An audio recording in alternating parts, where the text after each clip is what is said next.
অবশ্যই, এখানে একটি রোমাঞ্চকর গল্প। এক জনমানবহীন দ্বীপে পুরনো একটি মানচিত্র খুঁজে পায় অভিযাত্রীদের একটি দল। দ্বীপে গুপ্তধন লুকানো আছে এমন বিশ্বাস নিয়ে তারা যাত্রা শুরু করে। মানচিত্র ধরে তারা ঘন জঙ্গল, বিপজ্জনক গিরিখাত আর রহস্যময় গুহা পার হয়। পথে তারা বিভিন্ন ধাঁধার মুখোমুখি হয়, যার সমাধান তাদের বুদ্ধিমত্তা আর সাহসের পরীক্ষা নেয়। একসময় তারা একটি প্রাচীন মন্দিরের ধ্বংসাবশেষে পৌঁছায়। সেখানে তারা জানতে পারে গুপ্তধন আসলে একটি শক্তিশালী প্রাচীন আর্টিফ্যাক্টস, যা মন্দিরের ভেতরে লুকানো আছে।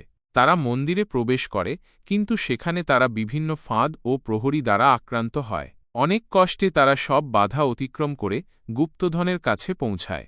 কিন্তু সেই মুহূর্তে মন্দিরের দরজা বন্ধ হয়ে যায়, আর তারা ভেতরে আটকা পড়ে। তারা বুঝতে পারে গুপ্তধন তাদের জন্য নয়, বরং এর একটি বিশেষ উদ্দেশ্য আছে। তারা আর্টিফ্যাক্টস ব্যবহার করে মন্দির থেকে মুক্তি পায় আর দ্বীপ ছেড়ে চলে যায়। তারা বুঝতে পারে আসল গুপ্তধন হল জ্ঞান, যা তারা তাদের অভিযানে অর্জন করেছে।